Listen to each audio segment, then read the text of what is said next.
رات کی سیاہی ہر سو پھیلی ہوئی تھی۔ کربلا کے بعد شام کا قید خانہ ظلم کی ایک نئی تصویر تھا۔ نہ نیند، نہ سکون، نہ کوئی امید، بس ایک چھوٹی سی معصوم بچی جو مسلسل باپ کو پکار رہی تھی، بابا، بابا حسین آپ کہاں ہیں؟ یہ تھی حضرت سیدہ سکینہ علیہ السلام، امام حسین علیہ السلام کی کم سن اور مظلوم 4 سال کی بیٹی۔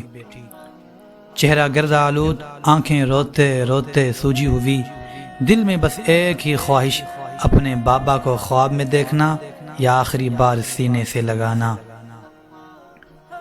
اچانک ایک لمحے کو آنکھ لگی اور خواب میں وہ چہرہ نظر آیا جس کے لیے سکینہ کی روح ترس گئی تھی۔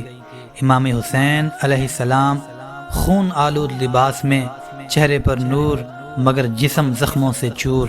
سیدہ سکینہ بے تاب ہو کر لبکی، بابا، بابا آپ آ گئے، مجھے ساتھ لے چلیں، مجھے ساتھ لے چلیں، یہاں بہت اندھیرا ہے، مجھے بہت ڈر لگتا ہے۔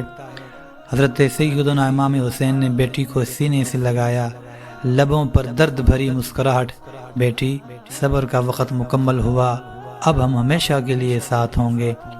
سیدہ سکینہ کی آنکھ نہ کھلی۔ زینب کو محسوس ہوا سکینہ کی سانسیں رک چکی ہیں۔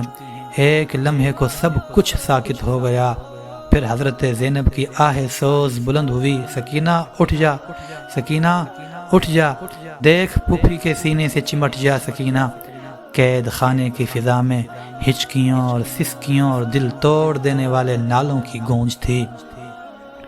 نہ کوئی کفن، نہ کوئی غسل، نہ کوئی جنازہ تھا۔ ایک کم سن نبی کے آل کی شہزادی جس نے کربلا کا سب سے بڑا درد دیکھا تھا، باپ کا لاشا، چچا عباس کی شہادت، علی اکبر کا زخم اور زینب کی بے بسی، اب ہمیشہ کے لیے خاموش ہو چکی تھی۔ قید خانے کی دیواریں گواہ تھیں کہ کیسے ایک معصوم بچی ظلم کی حد کو پار کرتے دیکھ کر دنیا سے چلی گئی۔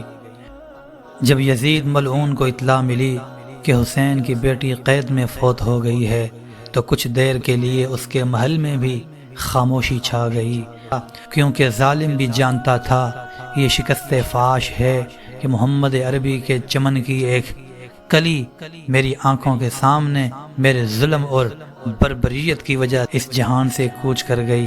حضرت سیدہ سکینہ کا وصال صرف ایک بیٹی کا باپ سے فراق نہ تھا، یہ انسانیت کے منہ پر بہت بڑا تماچا تھا۔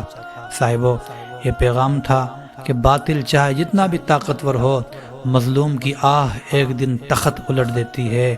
آخر میں ہم اللہ سے یہی دعا کرتے ہیں کہ اللہ ہمیں اپنے محبوب کی آل کا ہمیشہ با ادب اور محبت کرنے والا رکھ۔